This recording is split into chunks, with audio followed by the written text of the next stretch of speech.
من قصف مدرسة الشجرة الطيبة. سؤال إلى الضمير الإنساني. هذه اللقطات نرى فيها تشييع ضحايا القصف العدواني الذي قامت به الولايات المتحدة مع إسرائيل على مدرسة الشجرة الطيبة في مدينة هرمزغان، مما أدى إلى مقتل ما لا يقل عن 168 طفلة طالبة صغيرة، وإصابة عدد كبير من الطالبات. السؤال واضح والصريح: ما ذنب هؤلاء الأطفال؟ إذا كنتم تقولون أن أهدافكم عسكرية أو صاروخية أو مرتبطة بتخصيب اليورانيوم، فليش تقصفون مدرسة ابتدائية مال أطفال بنات؟ هل كانت حقائب هؤلاء الأطفال صواريخ؟ هل كانت دفاترهم منشآت نووية؟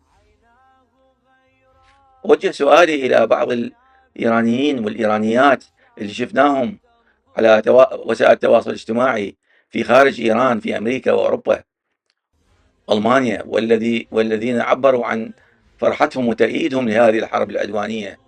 هل تفرحون من تشوفون أطفال بلدكم ينقتلون بصواريخ وقنابل عدوانية من بلدين يكرهكم كل الكراهية؟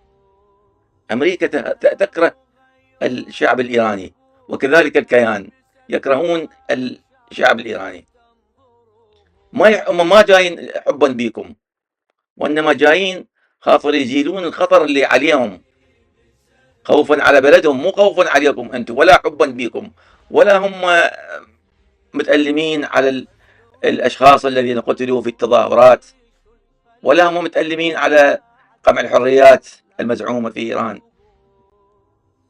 قد يكون بعض هؤلاء الضحايا من أقاربكم، بس وإذا ما كان من أقاربكم ففي يوم من الأيام أحد الضحايا سيكون من أقاربكم. الليلة الماضية ألقت الطائرات الأمريكية وطائرات الكيان 500 قنبلة على مدينة طهران وحدها. ادعوا أن الأهداف كانت أهداف عسكرية، لكن تبين أنها مباني سكنية. الإذاعة والتلفزيون، مبنى الإذاعة والتلفزيون، هل مبنى الإذاعة والتلفزيون مركز عسكري؟ هل فيه صواريخ؟ هل فيه يورانيوم مخصب؟ هل تدمير طهران أو أي مدينة إيرانية أخرى هو سبب للشماتة؟ مو بس على وسائل التواصل الاجتماعي شفنا الإيرانيين يرقصون ويفرحون ويهني بعضهم البعض، بس شفنا بعد شيء أسوأ. شفنا بعض من يدعون أنهم مسلمين وأنهم عرب، وخصوصا من السوريين، من بعض السوريين وليس كلهم، شفناهم يوزعون حلويات ويفرحون فرحانين، يتفرجون على المناظر القصف، قصف إيران من قبل الكيان ومن قبل أمريكا، ويفرحون ويصفقون. ليش؟ زين تمام، هم يختلفون وياكم بالمذهب، لكن وين الإسلام؟ وين القرآن؟ وين النبي اللي وصاكم أن تكونون يدا واحدة، مثل المؤمنين في توادهم وتراحمهم كمثل الجسد إذا اشتكى منه عضو تداعى له سائر الجسد بالسهر والحمى. وين الحديث النبوي؟ لماذا ضربتوه عرض الحائط؟ لماذا ضربتم كتاب الله عرض الحائط وتدعون أنتم أنكم مسلمين؟ سوريين حتى عراقيين للأسف من أتباع صدام، وهم نرجع على الصداميين جميعا فرحانين الآن، فرحانين ويصفقون ويهللون، هذا بالنسبة لهم يوم عظيم. زين ليش؟ هسه صدامين بنعرفهم مجرمين، لكن انتم يا عرب يا مسلمين ليش تفرحون على قتل الايرانيين؟ احنا ما شفتنا من شفنا احداث غزه، بالعكس احنا وقفنا مع غزه، مع العلم انهم يختلفون معنا بالمذهب، ومع العلم انه غزه بعض ناس كانوا يحبون صدام ولا لا زال بعض الناس يتغاضين عنه، ووقفنا معهم وتبرعنا لهم بالمال وخرجنا في مظاهرات تأييد لهم، وتألمنا لحالهم مع العلم أنهم يختلفون مع المذهب. لا، هم أخواننا، ما شيء اسمه مذهب مختلف، هم مسلمون ونحن مسلمون.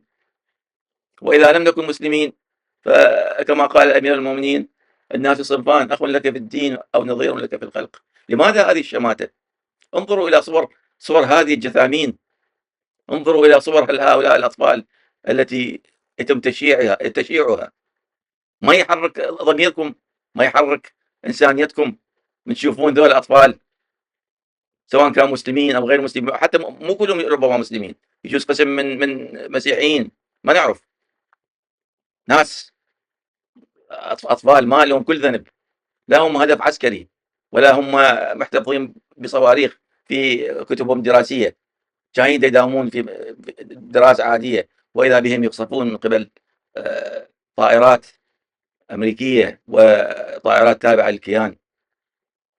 مهما كان الخلاف السياسي والمذهبي، هل يجوز لنا أي دين، مو بس الإسلام، أي دين أو ضمير أن نفرح بموت أطفال؟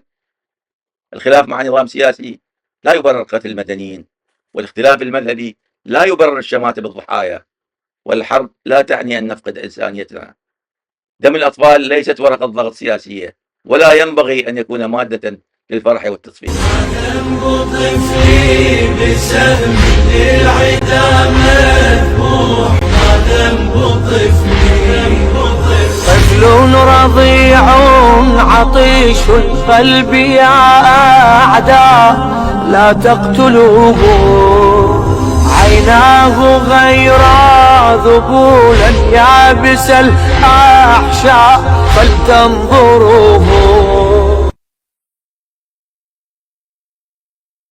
ذنب طفلي بسهم للعدا مذبوح، ما ذنب طفلي، طفل رضيع عطيش القلب يا أعداء لا تقتلوه، عيناه غيرا ذبولا يابس الأحشاء فلتنظروه. ذنب طفلي بسهم للعدا مذبوح، ما ذنب طفلي، طفل رضيع عطيش القلب يا أعداء لا تقتلوه، عيناه غيرا ذبولا يابس الأحشاء فلتنظروه. ذنب طفلي بسهم للعدا مذبوح، ما ذنب طفلي، طفل رضيع عطيش القلب يا أعداء لا تقتلوه، عيناه غيرا ذبولا يابس الأحشاء